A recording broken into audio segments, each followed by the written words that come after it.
તો કનુ દેસાઈ હાલ તો પ્રેસ કોન્ફરન્સ કરીને કોંગ્રેસના પ્રશ્નોના જવાબ આપી રહ્યા છે. આવો સાંભળીએ.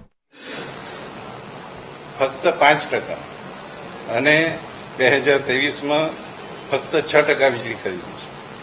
હવે વાત એ આવે કે રશિયા અને યુક્રેનનું યુદ્ધ થયું. આપણી પાસે ગેસ બેઝ પાવર પ્લાન્ટ પર હતા, પરંતુ ગેસ એટલો મોંઘો થયો કે 20 રૂપિયા પર યુનિટની થાય, એટલે આપણે ગેસ પ્લાન્ટ પણ ઓપરેટ કરી નહીં શક્યા. અને એના લીધે જ્યારે આ બધી પરિસ્થિતિ સર્જાઈ ત્યારે દરેક રાજ્યોએ વીજમાં કાપ મૂકીને લોડ શેડિંગ કર્યું.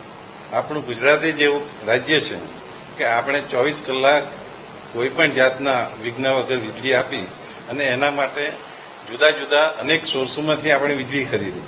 અમે દર મહિને દિલ્હી જઈને દિલ્હીથી પણ 500 મેગાવોટનો એક શોર્ટ ટર્મનો કોન્ટ્રાક્ટ કર્યો, 1000 મેગાવોટનો થોડા એક વર્ષનો કોન્ટ્રાક્ટ કર્યો. આ રીતે ઓછામાં ઓછી ખરીદી આ જનરેટરો પાસેથી ખરીદાય એટલા માટેના પ્રયત્નો કર્યા. અને હવે પછીના માટે પણ લગભગ અમે 15,000 મેગાવોટના સોલાર અને વિન્ડના કોન્ટ્રાક્ટ જનરેટરો સાથે કર્યા છે. લગભગ 3 રૂપિયાની આજુબાજુ આવવાના છે. એટલે ભવિષ્યમાં આપણે જે રીતે આપણા દેશના યશસ્વી વડાપ્રધાને કીધું છે કે અમે 0 કાર્બન કરીશું, મોટે ભાગે કાર્બન ઉત્સર્જન કરતા કોલ બેઝ પ્લાન્ટ મોટે ભાગે ઓછા થતા જશે અને આપણે સૌર ઉર્જા અને વિન્ડ ઉર્જામાં જઈશું. સર, કોંગ્રેસે જે વાત કરી એમનો એવો આક્ષેપ છે કે રાજ્ય સરકાર અદાણી પાસેથી વધારીને વધુ પૈસા આપે છે. જે કરાર થયા છે, જો આ રીતે જ પૈસા આપશે તો 8 વર્ષની અંદર સરકારી તિજોરીને નુકસાન થશે. શું કહેશો? જો કોંગ્રેસના બધા ભાઈઓ આવીને કહી જાય છે કે જે રીતે વીજળીનું સંચાલન થયું છે અદભુત રીતે થયું છે અને અમારી પાસે એક પણ ખેડૂતની ફરિયાદ આવી નથી. હવે વાત રહી અદાણી પાસેથી, મેં કીધું તેમ અદાણી પાસેથી ફક્ત 5% અને 6% વીજળી ખરીદવામાં આવી છે. અને એ પણ જ્યારે આપણા બધા સોર્સ બંધ થઈ જાય ત્યારે આપણે એ ખરીદીએ છીએ.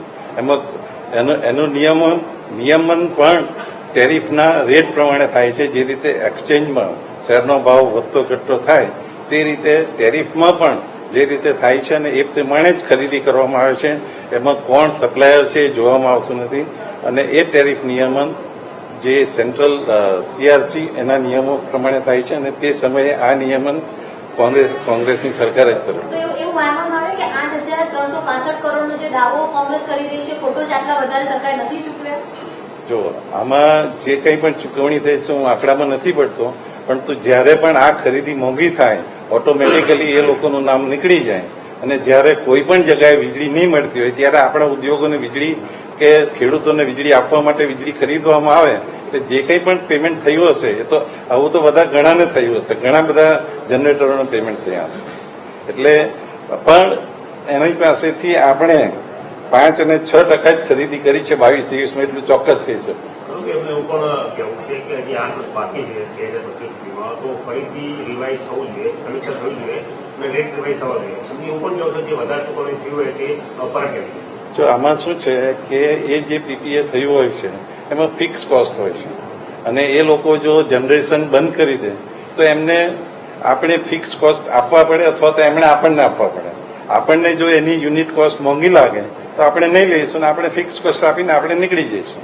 પરંતુ મેં કીધું તેમ આપણે લગભગ 15,000 મેગાવોટના બીજા પણ જે MOU કર્યા છે જે સોલાર અને વિન્ડના છે એમાં પણ આપણે ખાસ કરીને આપણા ખેડૂતોને જે દિવસે વીજળી જોઈએ છે એનો પર્પઝ પણ આપણો વિપક્ષે એક સવાલ પૂછ્યો હતો કે પ્રાઇવેટ પ્લેયર પાસેથી જ વીજળી લેવી એ કેમ સરકારની મજબૂરી છે? આપણે એવું કહ્યું હતું કે આ જે યુનિટ છે સરકારના એ જૂના થઈ ગયા છે અથવા એટલા કેપેબલ નથી કે જેનાથી ઉર્જાનું ઉત્પાદન થાય, તો ભવિષ્યમાં સરકાર પોતે કેપેબલ ક્યારે થશે?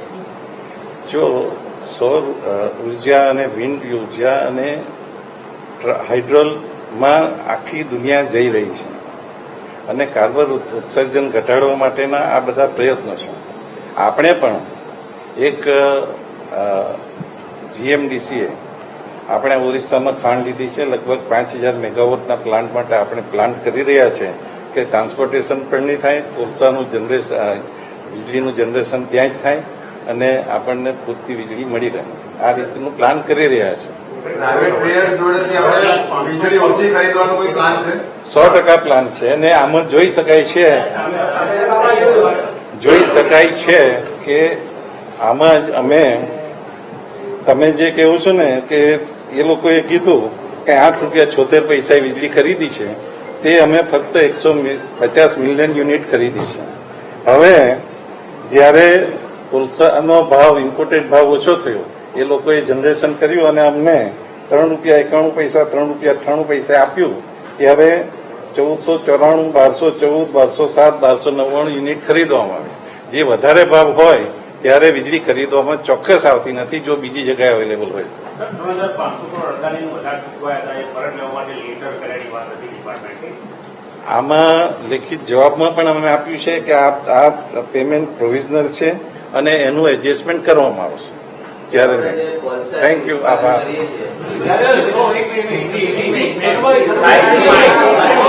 Right.